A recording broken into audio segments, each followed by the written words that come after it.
Hi, welcome to our daily encounter. Today we're going to be talking about worship. Moses had given the Israelites some instructions on what they were to do when they entered into the land. This is found in Deuteronomy chapter 12. And these same steps that they were to follow are similar steps that we can take in entering into worship with the Lord. And so before we get into this, I just want to encourage all of you, including myself today, to worship the Lord, to find some time with the Lord, some quiet time with Him. Whether you have to sneak away at the office, or you do it in your car as you're going to work or to somewhere else, or at home, let's worship the Lord today. And when we do find that time to spend with the Lord in worship, let's follow these steps. Well, what are these steps? Well, let's take a look. The first thing that we have to do if we want to enter into worship of the Lord is we've got to cleanse our lives and cleanse our minds and our hearts. The Israelites were to cleanse the land when they entered into it, and that would be the beginning point, or the starting point of them being able to worship the Lord in the land they were going. It says in verse 1, "These are the statutes and the judgments which you shall carefully observe in the land which the Lord, the God of your fathers, has given you to possess as long as you live on the earth. You shall utterly destroy all the places where the nations whom you shall dispossess serve their gods, on the high mountains and on the hills and under every green tree. You shall tear down their altars and smash their sacred pillars and burn their Asherim with fire. You shall cut down the engraved images of their gods and obliterate their name from that place. You shall not act like this toward the Lord your God." So the first thing they had to do when they entered the land was to completely cleanse it of all the evil and the wicked idol worship that was going on there. Now that would keep them from, or help keep them from, falling away into these same things. And when we want to enter into worship with the Lord, there's got to be a preparation that takes place for us as well. There's got to be a cleansing of ourselves before we can really enter into worship. We have to rid ourselves of idols, of any self-love that we have. You know, sometimes we ourselves can be our own idols, and we can serve ourselves as though we are God, or that we are the ultimate authority. And of course we don't want to do that, nor should we serve relationships or possessions or jobs or whatever it is. We want to purify ourselves and cleanse ourselves from any attachments that we have that are taking the place of God in our lives. We read in Deuteronomy chapter 6 that we are to love the Lord our God with all of our heart, soul, mind, and strength. That doesn't leave much left for anything else, right? God is to have our all, and we are to love Him above everything else. And that's the starting place of worship.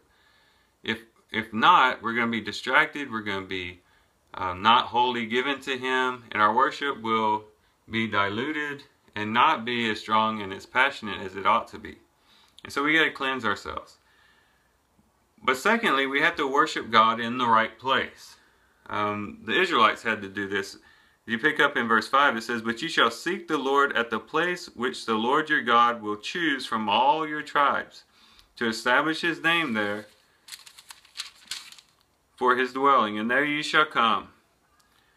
Okay, so there was a particular place that God had already designated that He wanted them to worship. And as we get through our reading, we're going to discover that this place is Jerusalem. That was going to be the place where the temple was going to be built by Solomon. And that's where they were to take all of their burnt offerings and all of their sacrifices. That's where the worship was going to be, Similarly, we have a place that we are to worship the Lord ourselves. And I'm not talking about a place. I'm not saying that we have to go to Jerusalem to worship God, or that we have to go somewhere in the United States to worship Him. The place that I'm referring to is the Spirit. The Spirit is the place where we worship God. in John chapter 4, Jesus gives us some kind of insight into what God is seeking, what type of worshipers God really wants. And we find that the type of worshipers that God really wants is those who worship in spirit. In verse 22 of John chapter 4, actually let's start in verse 21, because you have this woman asking, where should we worship? This is the question that she brings up. Our fathers say you should worship in this mountain. She's referring to Mount Gerizim. But, you Jews say that you're supposed to worship in Jerusalem. So she's worried about location as well. And this is how Jesus responds to her. It says, Jesus said to her, "Woman, believe me, an hour is coming when neither in this mountain nor in Jerusalem will you worship the Father. You worship what you do not know. We worship what we know, for salvation is from the Jews. But an hour is coming, and now is, when the true worshipers will worship the Father in spirit and truth. For such people the Father seeks to be his worshipers. God is spirit, and those who worship him must worship in spirit and truth." So the location now that we worship the Lord is not necessarily Jerusalem. It's in spirit. In spirit. So now, this is what God is seeking. And he's wanting people who will worship him from the depths of their heart, from the deepest part of their being, from the spirit. And so if we're not worshiping from that, if that's not what's generating our worship, then we're not bringing God the worship that he desires. He's seeking worshipers who will worship in spirit and in truth.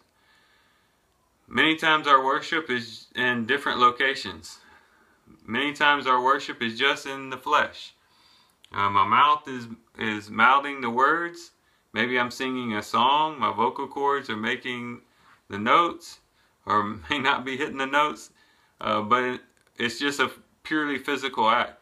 Or maybe even my mind is engaged, and I'm thinking about what I'm saying or what I'm singing, but my spirit is not engaged. And that's what God is really seeking. He's seeking us to engage our spirit as we worship him. And so location is very important when we worship the Lord, just as it was for the Israelites at that time. But then we should also offer our worship to God as an offering. Once they get the location down, this is what he says in verse 6. "There you shall bring your burnt offerings, your sacrifices, your tithes, the contribution of your hand, your votive offerings, your freewill offerings, and the firstborn of your herd and of your flock." Alright, so now they were to bring their offerings there. That was a part of their worship. Singing would go on. There would be music being played, the singing going along with it. Many of the psalms were songs that they would sing there in Jerusalem. But also there was the offerings that came as well. And for us as New Testament believers, our worship is our offering before the Lord. And this is how it's described in Hebrews chapter 13, starting in verse 15. It says, "Through him then, let us continually offer up a sacrifice of praise to God, that is the fruit of lips that gives thanks to his name. And do not neglect to do good and sharing, for with such sacrifices God is pleased." So what is the sacrifices that we bring? Well, it's not going to be a ram, a bull, or a goat. It's going to be praise to God, the fruit of our lips that gives thanks to him, and it's going to be us doing good for others. Actually, doing good works is an act of worship. But these are things that we can do as we offer up our worship as an offering to him. And we're doing this, of course, at the right location in the Spirit. And then what we find as a result of this is we find God as our satisfaction and our enjoyment. As we continue to read, he says, verse 7, "There also you and your household shall eat before the Lord your God." There's the satisfaction. Whenever you eat, you're being satisfied. When you're hungry, you want to satisfy yourself with food.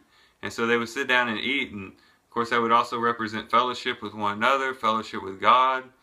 satisfaction. But when we worship the Lord and we worship Him in the proper way, we offer our worship to Him as an offering, we begin to feel satisfied with Him, because that's what our hearts are always longing to do. Even though we may not know it, we try to be satisfied with a lot of other things, but really just worshiping God and loving Him with all of our heart is really the only thing that truly satisfies.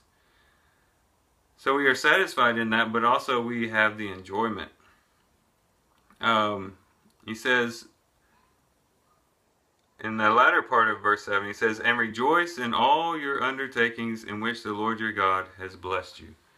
And so there should be rejoicing that goes on. We should enjoy worshiping God. I think sometimes it's hammered so many times, you know, you got to worship God. You got to worship God. The Bible commands you to worship God, and it becomes for us just a check on the list that we have to do. It's a commandment, so we do it out of obligation, and we forget that worshiping God is there for us to enjoy God. It's for our enjoyment. It's for our satisfaction and our enjoyment, so that we can rejoice before Him. It should be like a celebration to God. It should be a happy time. It should be a joyous time when we come to the Lord, thanking Him for all that He has done for us. And when we look at all the blessings that He has given us, and we just open up our hearts to Him, to worship Him with all that we have from the very depths of our being, that's when we find God as our true enjoyment. So let's just think about these things today, guys. Let's find some time to worship the Lord, but let's not just arbitrarily go through the motions of worship Him. Let's do it the right way. Let's clear our minds and our hearts of anything that we have that we hold up next to God or even above God. Let's make sure that we are worshiping Him from the depths of our being, from our spirit. Let's make sure that we are offering up to Him, offering our worship as an offering to Him with praise and thanksgiving. And then also, let's just view God as our satisfaction and our enjoyment. If we can do that, I think we will have a great worship experience, and more important than that, we will be pleasing God by doing so. So thank you guys for watching the video. Hope you guys have a great day. Love you guys. God bless.